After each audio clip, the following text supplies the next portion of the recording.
The First National Bank of Dry Creek smelled of stale cigar smoke, old paper, and the metallic tang of coin. Mason Grant stood at the teller's window, his gaze distant, focused on nothing. He was a ghost in his own life, a tall, broad-shouldered man whose movements had lost their purpose. The 5 gold eagles the teller counted into his palm felt weightless, insignificant. They were for supplies, a continuation of an existence he no longer understood. Suddenly, the lazy afternoon calm shattered. The bank's doors flew open with a violent crash, and 3 men burst in, faces obscured by dusty bandanas. Their leader, a man with eyes like chips of obsidian, leveled a Colt peacemaker at the room. "Nobody moves, nobody gets hurt." He snarled the words, a familiar, ugly refrain from a life Mason had tried to bury. Instinct honed by years, wearing a sheriff's star, screamed at Mason to act. His body tensed, his hand twitching toward the revolver holstered beneath his coat. He assessed the room in a fraction of a second: 3 robbers, 2 tellers, 4 other customers. He could take the leader before the other 2 reacted. He could end this. But he didn't move. He was frozen not by fear, but by a sound. A woman near the door, a young mother clutching her child, let out a terrified gasp. One of the robbers strode toward her, his eyes falling on the glint of silver at her throat. With a cruel laugh, he reached out and ripped a small oval locket from her neck, the delicate chain snapping. The silver locket spun in the air, catching the light. And Mason's world dissolved. The scent of paper and coin was replaced by the smell of wood smoke and lavender. The bank's dusty interior bled away, replaced by the warm, lamplit glow of his own front parlor. A woman with hair the color of spun gold. Catherine was laughing, her head thrown back, as she danced with their daughter. Emily, only 4 years old, a whirlwind of white lace and tangled curls, squealed with delight. Catherine wore a silver locket, identical to the one now falling through the air. It was his first gift to her. The robber's voice, harsh and greedy, cut through the memory. "Pretty thing, I'll take that." The vision shifted. The warm lamplight became a hellish roaring orange. Flames climbed the walls, devouring their home, their life. The air was thick with smoke, choking and black. He could hear Emily screaming his name, a sound of pure terror that had been seared into his soul. "Papa." He could hear Catherine's desperate cries, lost in the inferno's roar. He remembered the searing heat on his back as he tried to break down the collapsed bedroom door, the splintering wood, the horrifying finality of the silence that followed. Mason was no longer in the bank. He was back in the fire, helpless, a lawman who could save a town, but not his own family. His breath came in ragged, silent gasps. The strength drained from his limbs, his gun feeling like an anchor at his side. He was a statue of grief, a monument to failure. The robbers moved with brutal efficiency, stuffing bags with cash and coin. The leader paused, his cold eyes sweeping the room, lingering for a second on the tall, motionless man by the counter. He saw not a threat, but a broken man, and dismissed him with a sneer. They backed out of the door, disappearing into the sun-bleached street, taking the money and the silver locket with them. It was only when the bank manager, trembling, finally rang the alarm bell that Mason's vision cleared. The parlor, the fire, the screams, they receded, leaving him hollowed out, shaking in the silent, dust-moated air of the violated bank. He had done nothing. The instincts were still there, but the man who answered their call had died in a fire 7 years ago. He stumbled out into the street, leaving his gold eagles scattered on the floor. The town of Dry Creek was a scar on the face of the earth, a place where the sun baked the hope out of everything. Red sand, glowing like embers under the unforgiving sky, drifted against the warped planks of the boardwalk. The skeletal remains of a wagon, half buried in the shifting dunes at the edge of town, served as a grim warning to those who thought the frontier offered an easy life. Mason Grant had come here to disappear, and in the raw, desolate landscape, he had found a perfect mirror for his own soul. Adrift, haunted by the ghost of the man he used to be, he wandered toward the town square. The robbery was already the talk of the town men gathering in agitated clumps, their voices a low buzz of anger and fear. Mason ignored them. His own failure was a roar that deafened him to all else. And then he saw her. Tied to the central hitching post, a place usually reserved for horses, was a young woman. Her dress was torn, her feet bare and blue on the packed cold dirt.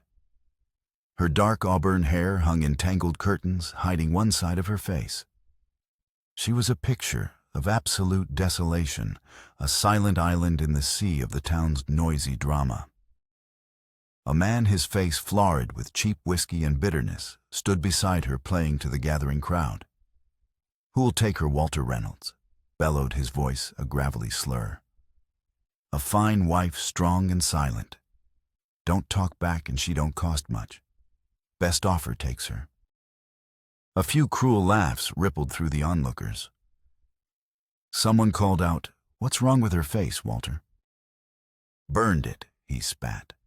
"Set the kitchen on fire years back. Killed her own sister, the pretty one." He gestured dismissively at the bound woman. "This one's just a useless, scarred thing now." Useless. The woman Abigail didn't flinch. She kept her gaze fixed on the ground, her suffering a private, stoic thing. But Mason saw the tremor in her hands, the subtle clenching of her jaw. He saw a soul being flayed in public, and it cut through the fog of his own grief with the sharp, clean pain of a surgeon's knife. He had just stood by and watched a crime unfold, paralyzed by his past. He had failed to save a stranger's locket, failed to stop a robbery just as he had failed to save his family from the flames. But here was something else. Here was a life being destroyed, not with fire or bullets, but with words and shame. Here was someone he could save. The thought was a jolt of electricity through his numb limbs. This was not about heroism. It was about redemption. A desperate, selfish act to quiet the screaming ghosts in his own head. If he could not save the ones he loved, perhaps he could save one who was unloved. He pushed through the crowd, his boots slow and deliberate on the dusty ground, the soft clink of his spurs the only sound that seemed to matter. The whispers died as he approached. He stopped before Walter Reynolds, his shadow falling over the drunkard. He ignored the woman on the post, looking only at the man selling her. How much? Mason's voice was low and concise, a rusty tool pulled from disuse.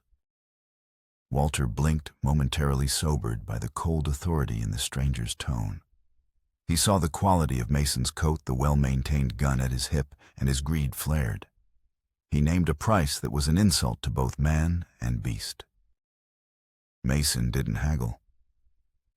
He reached into his coat, pulled out a heavy leather pouch, and tossed it at Walter's feet.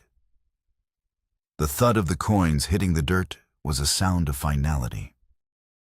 "She's all yours," Walter grunted, scrambling to retrieve his payment. Mason turned to the woman. He knelt and began to untie the coarse ropes binding her wrists. Her skin was raw and bleeding. When her hands were free, she cradled them to her chest, still refusing to meet his eyes. He saw the way she angled her body, keeping the hidden side of her face turned away. Without a word, he shrugged off his long wool coat and wrapped it around her shoulders. It swallowed her small frame, the warmth of it, making her shiver violently. He didn't try to look at her scar. He didn't offer empty platitudes. He simply offered shelter.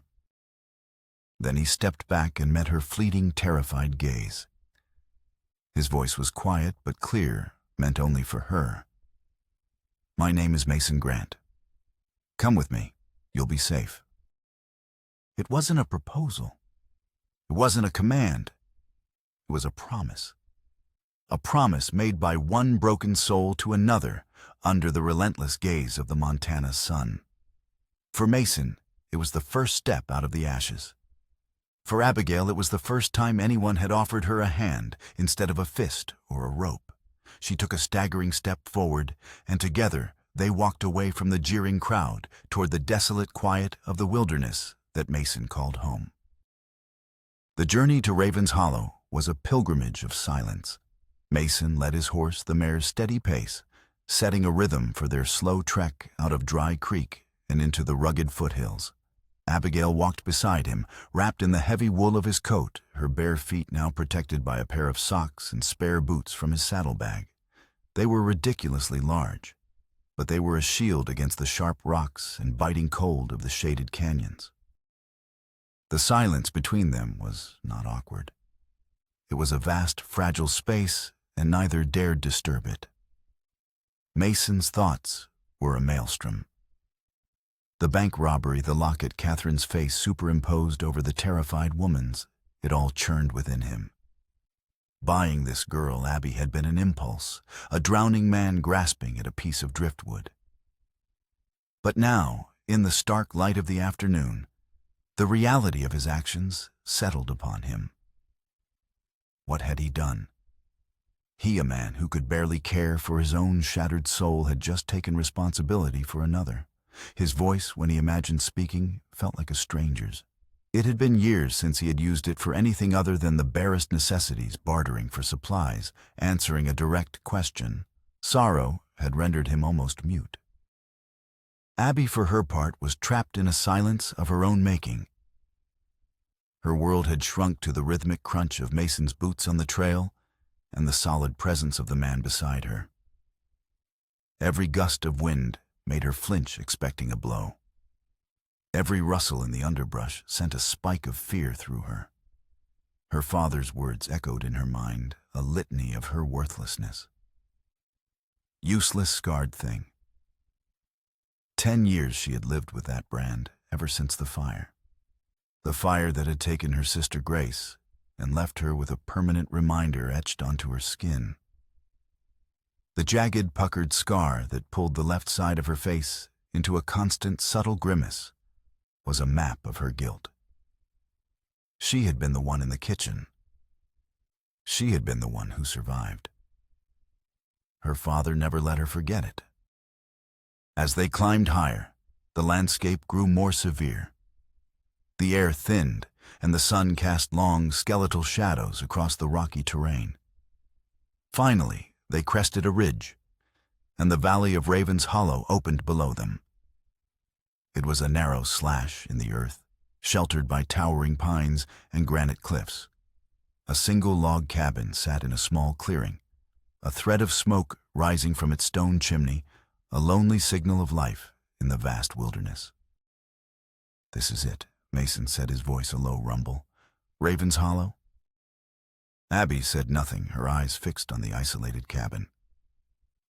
It looked less like a home and more like a fortress, a place to hide from the world.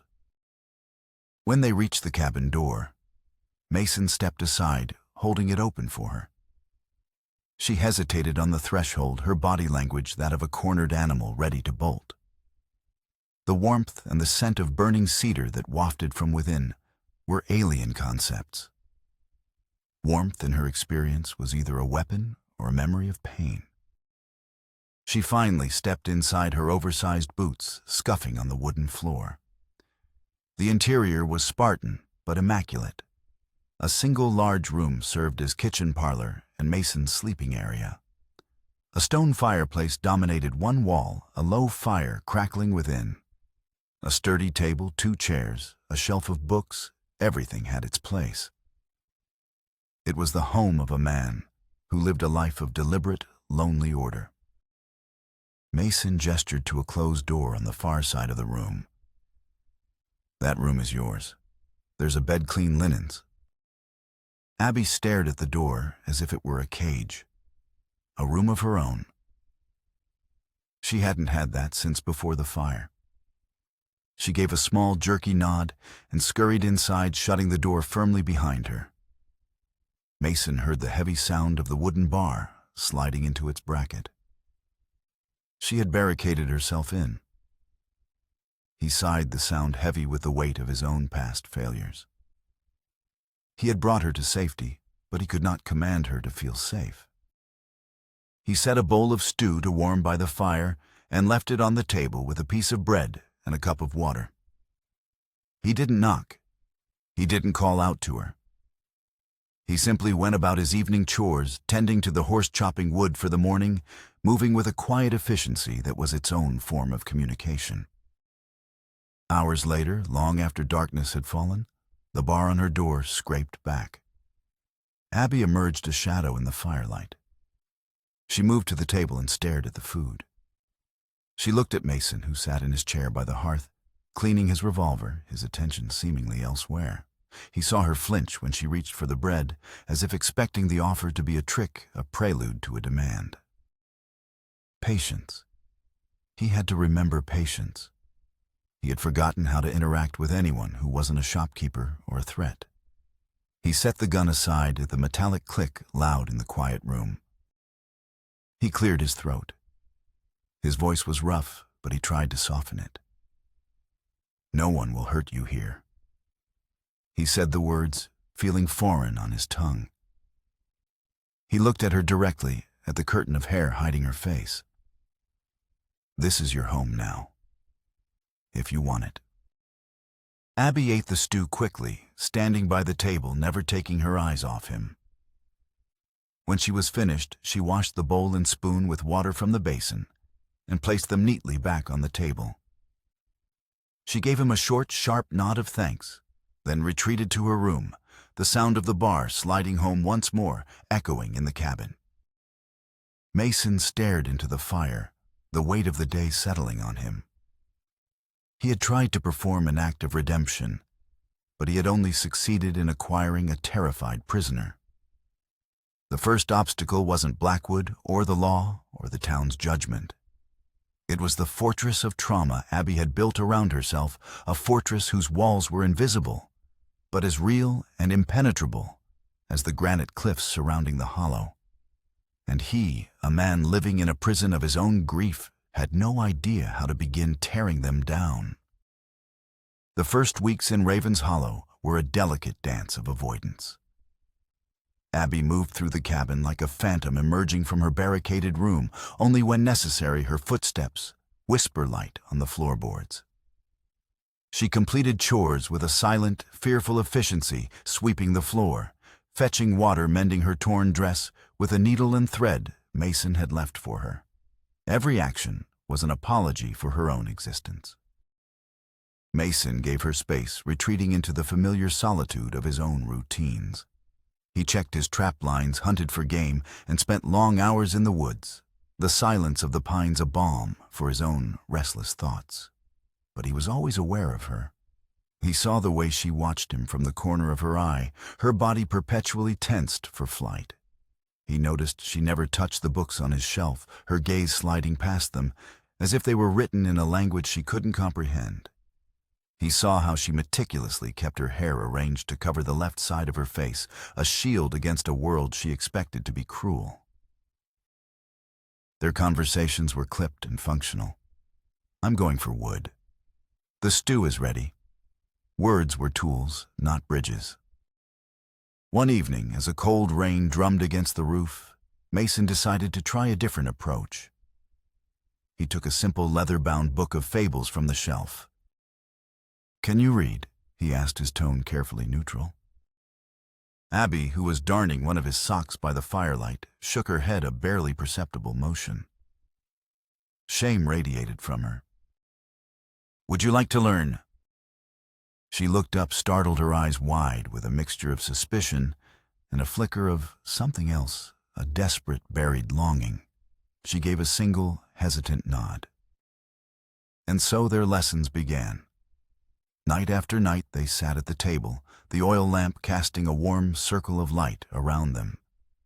He taught her the alphabet, his voice a low, patient murmur, as he guided her hand to form the letters on a small slate.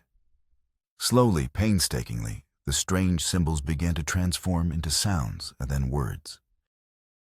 Their trust was built not on grand gestures, but in these quiet, shared moments. It was built in the way he never commented when she finally let her hair fall back, revealing the silvery, jagged scar. It was built in the way she began to leave her door, unbarred at night. As the trust grew, Mason started teaching her other things. He took her into the woods and showed her how to track a deer, how to identify edible plants, how to move without a sound.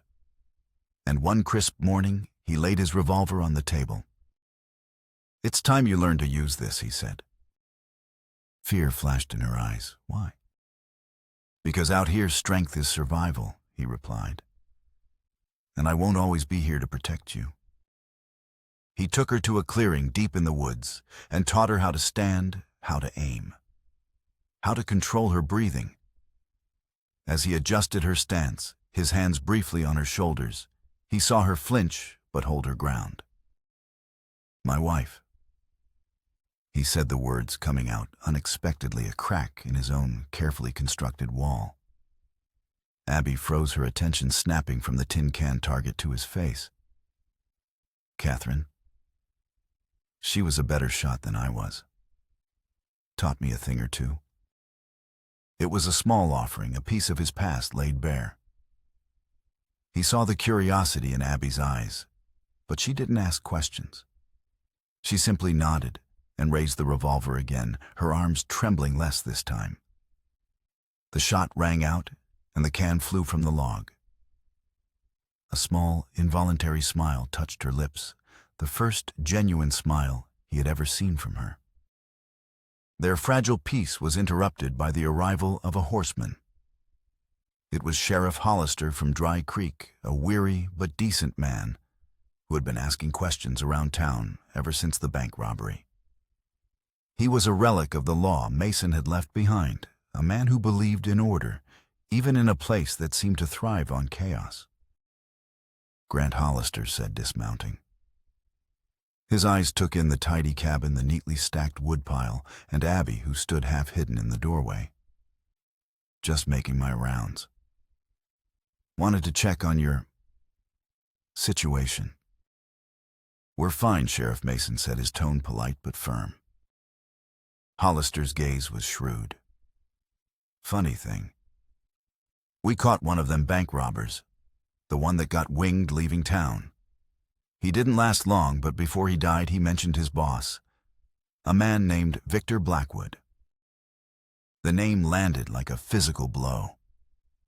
Mason's carefully maintained composure faltered for a split second, a flicker of something dark and violent in his eyes. He felt Abby's gaze on him, questioning. "Never heard of him." Mason lied, his voice flat. Hollister sighed, clearly not believing him. "This Blackwood runs a big lumber operation out east. A powerful man. Untouchable, they say. The robber also mentioned something else. Said their leader took a silver locket. Seemed important." Mason's hand clenched into a fist at his side. The locket. Catherine's locket. It wasn't a random piece of jewelry. It was a link, a clue. Blackwood's man had it, which meant Blackwood was tied not only to the robbery, but somehow impossibly to his past.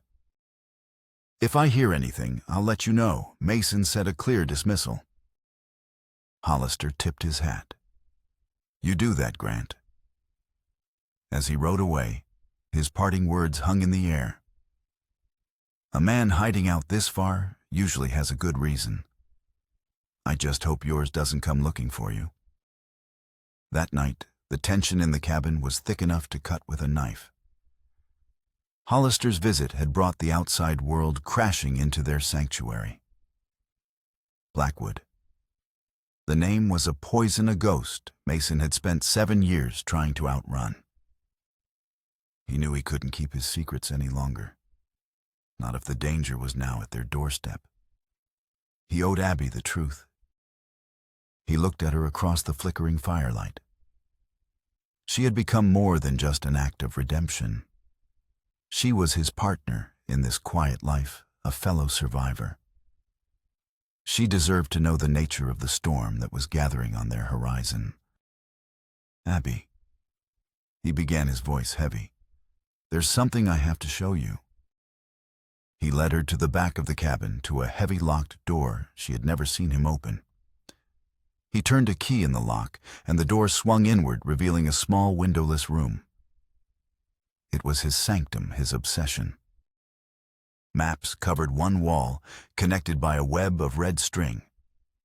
Notes, legal documents, and newspaper clippings were pinned alongside them. It was the meticulous, desperate work of a man hunting a ghost. But it was the far wall that made Abby gasp. Hanging there was a large, beautifully rendered portrait of Catherine and Emily. Catherine's smile was warm and alive, Emily a cherub in her lap. They were not the fleeting, smoke-shrouded phantoms of Mason's trauma. They were real, vibrant stolen. Beside the portrait, on a small table, sat an old wooden box. This was my family. Mason said, his voice thick with unshed grief. He opened the box. It was filled with Catherine's personal effects, a pressed flower, a child's drawing, and a stack of letters tied with a ribbon. He untied the ribbon and handed a letter to Abby. She wrote this a week before the fire. Together by the light of a single lantern, they read. Catherine's elegant script filled the page, her words a mixture of love and growing fear. She wrote of her pride in Mason's work as sheriff of Emily's latest antics. And then the words that would reshape their entire world. My dearest Mason, I fear I must speak of a shadow from my own past. My brother Victor has sent word. He is displeased with your investigation into his lumber dealings. He has always been a ruthless man, protective of the empire he has built. But his letter held a coldness that chilled me to the bone. He warned me to convince you to stop, that family ties would not protect a simple lawman who stood in his way. I am ashamed to admit he is my blood. You know my family disowned me for marrying you, for choosing a life of simple honor over their wealth and ambition. I fear my love that Victor will stop at nothing to protect what he has built. He sees you not as his sister's husband, but as a threat to be eliminated. Be careful, my love. Be so very careful. Yours always, one Catherine. Abby looked up from the letter, her eyes wide with horror and disbelief. She looked from the loving face in the portrait to the name on the page. Victor. Victor Blackwood. The pieces slammed into place with brutal clarity. The fire wasn't a random act of villainy to silence a sheriff. Blackwood wasn't just some distant, powerful enemy. He was Catherine's brother. He had murdered his own sister, his own niece. The conflict was no longer about land or corruption. It was about a monstrous betrayal, a deeply personal familicide. Mason wasn't just a widower seeking justice. He was a man hunting his own brother-in-law, the man who had burned his world to the ground. And now that man's shadow was falling over Raven's Hollow. The revelation settled over the small room like a shroud. The maps, the strings, the notes, it all snapped into a terrifying new focus. This was not an investigation. It was a vendetta. He killed them. Abby whispered the words, barely audible. Your family. Mason nodded, his face a mask of stone. He knew I was getting close. He thought burning them alive would stop me. He thought it would break me. He looked at the portrait of his wife and child, his eyes filled with a grief so profound it seemed to have no bottom. It did. For a long time. The fragile peace of Raven's Hollow was gone, replaced by the chilling certainty that the past was not buried. It was alive, and it was hunting them. Mason's quest for justice had become Abby's fight for survival. She looked at the man beside her, a man bound by a sacred vow of vengeance, and knew that their quiet life was over. The embers of a 7-year-old fire were about to be fanned into a raging inferno. The truth, once revealed, had a weight of its own. The cabin, once a sanctuary, now felt like a cage. Every snap of a twig outside, every hoot of an owl sent a jolt of anxiety through them. They were no longer hiding. They were waiting. The first consequence of the revelation arrived 3 days later. 3 riders emerged from the trees, not on the main trail, but cutting through the dense woods as if following a direct line. They were not weary travelers or curious townsfolk. They moved with a predatory confidence, their eyes scanning the clearing, their hands resting casually on the butts of their holstered pistols. These were professionals. Mason met them on the porch, his stance deceptively relaxed, his own revolver, a comforting weight at his hip. Abby watched from the window, rifle in hand, just as she had when Sheriff Hollister had visited. But this time, the air was not thick with suspicion. It was charged with imminent violence. "Looking for someone," the lead rider said. It wasn't a question. He was a hard-faced man with a scar that bisected his eyebrow. "You found him?" Mason replied, his voice level.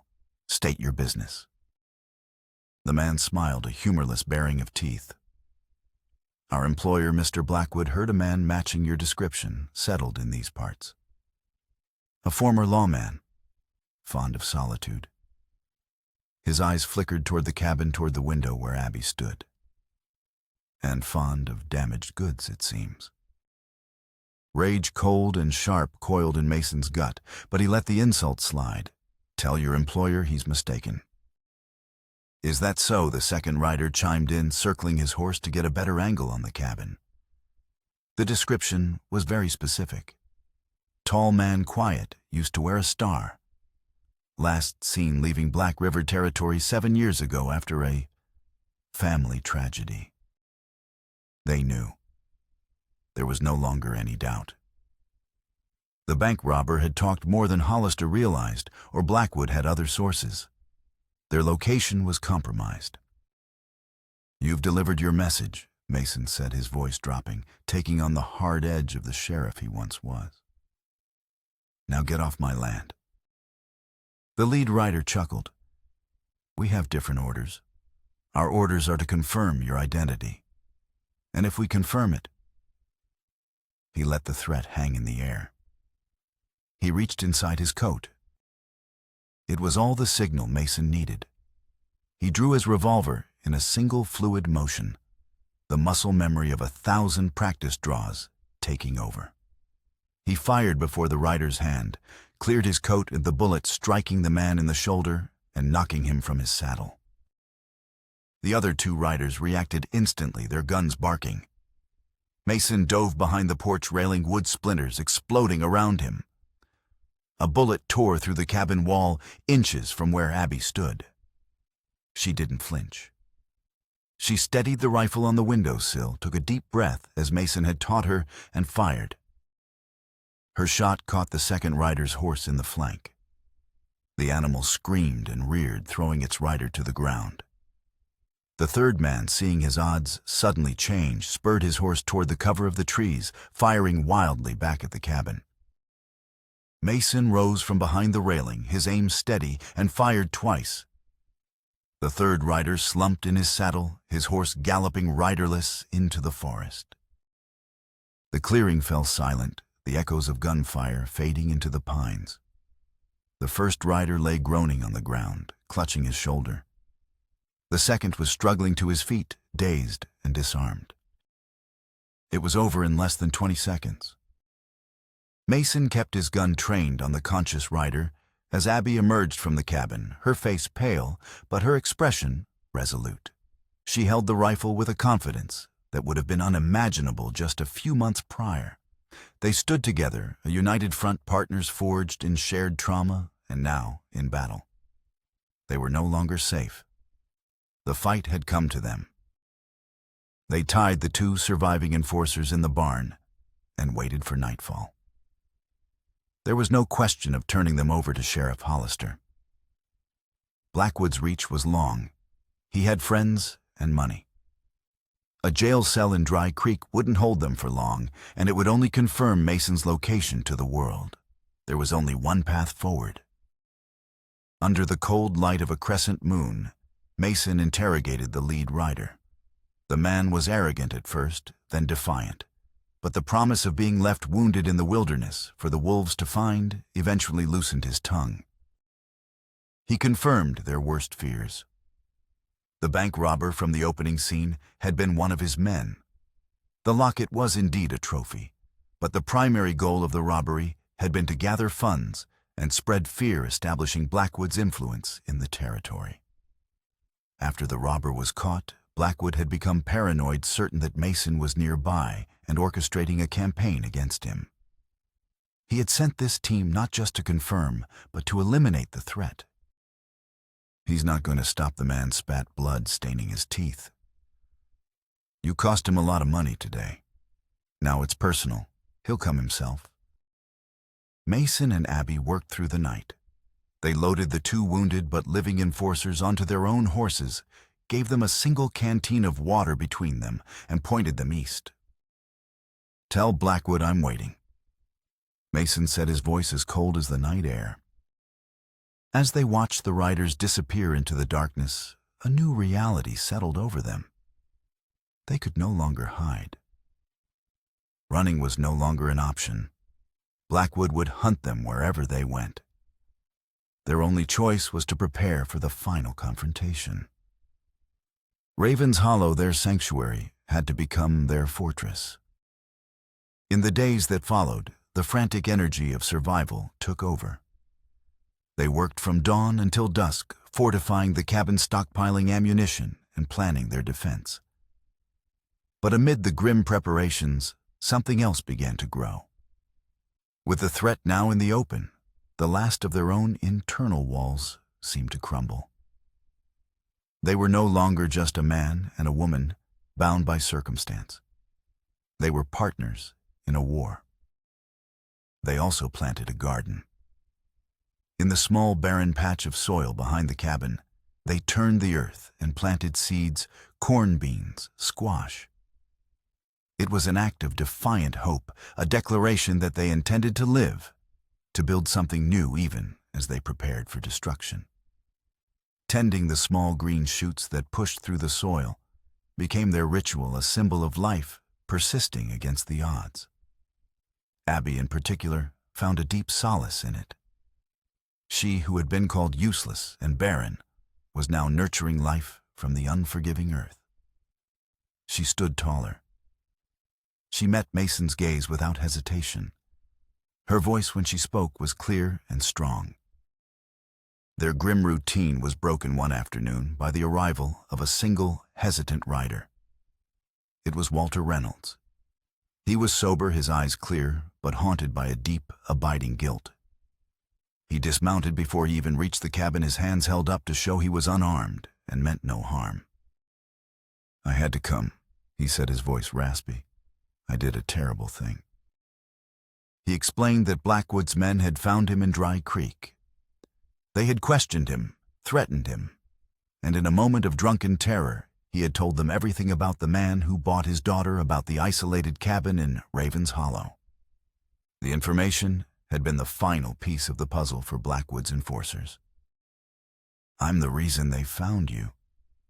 He choked out tears of shame tracking through the grime on his cheeks. But that's not all. I came to warn you. He had overheard Blackwood's men talking in the saloon after he'd given them the information. They weren't just a scouting party.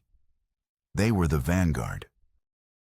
He's coming himself, Walter said, his voice dropping to a terrified whisper. Victor Blackwood. He's riding for Raven's Hollow. He said he's coming to finish the job he started 7 years ago. The final piece was in place. The confrontation was no longer a matter of if, but when. Mason looked at Abby, who stood beside him, her hand resting on the small of his back in a gesture of silent support. He saw no fear in her eyes, only a fierce determination that mirrored his own. "Thank you for the warning," Walter Mason said, his voice devoid of judgment. There was no time for blame, only for preparation. As Walter rode away, a changed man taking the first step on a long road to redemption, and the sky to the west began to darken. The air grew heavy and still, the birds falling silent. A storm was rolling in a great, bruised mass of clouds that mirrored the tempest about to break upon their lives. The final battle for Raven's Hollow was about to begin. The storm broke with the fury of a vengeful god. A wall of wind slammed into the hollow, tearing at the pines, and the sky opened up, unleashing a torrent of cold, driving rain. Thunder cracked overhead, a deafening artillery barrage, and lightning bleached the landscape in stark, epileptic flashes. It was the perfect backdrop for the arrival of Victor Blackwood. He came with 4 men specters materializing out of the swirling rain, their horses churning the clearing into a muddy quagmire. Blackwood sat his horse in the center of them, immaculate in a black oilskin coat, the rain beating on his shoulders as if repelled by the sheer force of his will. "Grant." His voice cut through the howl of the wind. "A fitting day for a reunion, don't you think? The heavens themselves weep for what's to come." The fight began, not with words, but with a coordinated assault. 2 of Blackwood's men charged the front of the cabin, providing covering fire, while the other 2 circled around the sides. But Mason and Abby were ready. They had spent days preparing, turning the cabin and the surrounding terrain into a death trap. From the cabin window, Abby's rifle cracked, and one of the charging men fell, his cry swallowed by the storm. Mason, positioned behind the fortified woodpile, took out the other. The 2 circling men found their paths blocked by cleverly disguised deadfalls and snares. The initial assault was repulsed as impressive. Blackwood bellowed, a flicker of genuine surprise in his voice. "You've taught the girls some tricks, Grant. But this is just the overture." The battle devolved into a deadly game of cat and mouse in the storm-lashed hollow. Gunfire echoed between thunderclaps. Flashes of lightning illuminated fleeting targets, a running man, the glint of a rifle barrel. Mason and Abby were forced from the cabin when Blackwood's men used fire, hurling flaming torches that caught on the rain-slicked roof. They retreated into the treacherous, rocky terrain behind the cabin, a labyrinth of granite boulders and slick, moss-covered ravines. The environment became a third combatant, and the wind trying to rip the weapons from their hands, the rain blinding them, the mud sucking at their boots. They managed to take down 1 more of Blackwood's men in the chaotic chase, but they were being systematically herded, driven higher into the cliffs. Finally, they were cornered, their backs to the sheer rock face of a shallow cave, the entrance offering the only shelter from the deluge. Blackwood and his last remaining man stood before them, outlined by a brilliant fork of lightning. "Nowhere left to run," Blackwood said, stepping into the mouth of the cave. He was drenched, his hair plastered to his skull, but his eyes burned with a triumphant fire. He gestured for his man to keep his rifle on Abby. "This is between family, after all." He holstered his pistol, his movements deliberate, savoring the moment. "I have to admit, Mason, I'm disappointed. I thought my message 7 years ago was unequivocal." "You call murdering your own sister a message?" Mason snarled, his voice raw with hatred. Blackwood laughed, a chilling sound that echoed in the small cave. "Ah, you figured that part out. Good. It saves us so much time." He took a step closer, his expression shifting from triumph to something more complex, something akin to twisted pity. "But you only know half the story. You see, you've been mourning a ghost. Your quest for justice has been based on a lie." Mason stared at him, confused. "What lie?" Blackwood's voice dropped, becoming intimate, confessional. "Catherine didn't die in the fire." The word struck Mason with the force of a physical blow. He staggered back, his mind reeling, refusing to process the statement. "You're lying." And my Blackwood's eyes were devoid of all humanity. I couldn't let her die. She was my sister. I set the fire to eliminate you and the child, the two cancers she had brought into our family. But Catherine, I pulled her from the flames myself. A horrifying vision flooded Mason's mind. Blackwood, a demon wreathed in smoke, carrying Catherine's body from the inferno. She was badly burned. Blackwood continued, his voice a cruel caress. Disfigured. I took her to a private estate, a place far from prying eyes. I had doctors tend to her. I wanted to save her, to make her see the error of her ways. To make her understand that she belonged with her own kind, not with a common dirt-scratching lawman. "What did you do to her?" Mason whispered, his knuckles white on the grip of his revolver. "I kept her alive. Imprisoned, yes, but alive. I tried to reason with her. For months I tried to make her see reason to return to the family. But she was stubborn, broken. She would just stare at the wall, whispering your name, and Emily's." He sighed, a theatrical display of regret. In the end, she made her own choice. She took her own life rather than live under my protection, under my control. The length of her bedsheet was all it took. He delivered the final secondary twist with surgical precision, a revelation designed not just to wound, but to utterly shatter Mason's soul.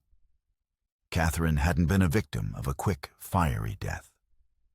She had survived only to endure months of agony, disfigurement, and imprisonment, ultimately driven to suicide by the brother who claimed to be saving her.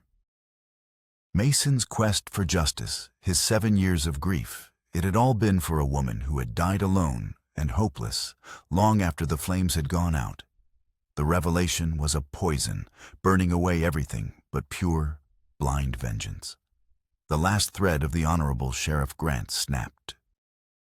With a roar of pure animal rage, he lunged at Blackwood. The desire for justice was gone, replaced by a singular, all-consuming need to kill. He no longer cared about a trial, about evidence, about honoring Catherine's memory. He only cared about wrapping his hands around the throat of the monster who had tormented his wife to death. This was the moral choice Blackwood had engineered. He wanted to break Mason, to drag him down into the same pit of murderous hate where he resided. As Mason's hands closed around his throat, Blackwood smiled, a gurgling, triumphant sound. He had won. He had turned the lawman into a killer. The storm raged on its fury, a pale reflection of the tempest in Mason Grant's soul. In the flickering light of the cave, he faced not just his wife's murderer, but the darkness within himself. Kill him in hatred and become the monster. Or find another way and honor the woman he had truly been. Mason, no.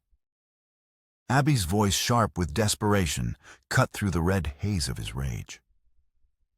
Blackwood's man swung his rifle toward her, but in that split second, Mason's choice was made. He couldn't let Abby be harmed. He couldn't become the man Blackwood wanted him to be. He couldn't stain Catherine's memory with a murder born of pure hate. With a guttural cry, he released Blackwood's throat and slammed his fist into the man's jaw, not a killing blow, but one that sent him sprawling. At the same moment, Abby fired the rifle, the shot echoing like a thunderclap in the confined space. Blackwood's man cried out and fell, the rifle clattering on the stone floor, a bullet in his leg. In the sudden ringing silence, only the sound of the rain and their own ragged breathing remained. A wounded Mason, with Abby's help, quickly subdued the injured henchman, and a dazed Victor Blackwood, binding them securely with strips of cloth torn from their own shirts. Just as they finished, a figure appeared at the mouth of the cave, silhouetted against the storm. It was Walter Reynolds, a lantern in one hand and a shotgun in the other. He had seen the fires at the cabin from a distance and had circled back, his conscience refusing to let him abandon them. He arrived not as a last-minute savior, but as a necessary ally. The journey back to Dry Creek began at dawn, after the storm had passed, leaving the world washed clean and deceptively peaceful. Mason, his side crudely bandaged, leaned heavily on Abby for support. Walter led the horses which carried their 2 prisoners. The trip was a slow, tense ordeal. Blackwood, though captured, was not defeated. He spent the hours trying to psychologically torment Mason, his voice a venomous whisper. "She called for you, you know. In the end. She thought you would come for her. But you never did. You were too busy mourning a ghost while she suffered in the flesh. Some hero you are, Sheriff." Mason gritted his teeth. Abby's hand on his arm, a steadying presence. He refused to give Blackwood the satisfaction of a response, focusing instead on putting one foot in front of the other. Justice. That was the word he clung to. Not vengeance. Justice. They arrived in Dry Creek, looking like apparitions from a forgotten war, mud-caked, exhausted, and wounded, with the most powerful man in the territory as their prisoner. Sheriff Hollister, alerted by a rider Walter had sent ahead, met them at the edge of town. He took Blackwood into custody, his face a mixture of disbelief and grim satisfaction. Armed with Catherine's letters, the testimony of the surviving henchmen, and the powerful damning story of Mason and Abby Hollister, knew he finally had an ironclad case. The town, which had once mocked and ostracized Abby, now stared at her with a new respect. She was not the useless, scarred thing they remembered, but a woman of quiet strength who had faced down monsters and won. As she helped Mason into the doctor's office, she walked through their stairs, not with shame, but with a hard-won dignity. The battle for Raven's Hollow was over. The long fight for peace had just begun. Months bled into a new year. The trial of Victor Blackwood was the talk of the Montana Territory. With the evidence from Catherine's letters and the corroborating testimony of his own captured man, Blackwood's empire of fear crumbled. He was convicted of a litany of crimes, culminating in the murders of his niece, Emily Grant, and the man he had sent to the Hollow. The full, horrific story of Catherine's final months was laid bare, and he was sentenced to hang his wealth and influence, finally rendered meaningless against the simple, undeniable truth. With the verdict came a fragile peace. Spring returned to Raven's Hollow, coaxing green shoots from the dark, scarred earth. The cabin, pockmarked with bullet holes and singed by fire, was slowly being repaired, transformed from a fortress back into a home. One clear, cool morning, Mason and Abby stood on a quiet hillside overlooking the valley. Next to the small, weathered stone that marked the supposed graves of his family, there was a new plot of earth. After the trial, Catherine's remains had been recovered from the grounds of Blackwood's estate and brought here to finally rest in the place she would have called home. A new simple headstone read, "Catherine Grant, beloved wife and mother, at peace at last." Mason held a small object in his hand. It was the silver locket. Sheriff Hollister had recovered it from Blackwood's possessions after his arrest. It was tarnished and the chain was broken, but it was whole. For months it had sat on their mantelpiece, a symbol of all they had lost and fought for.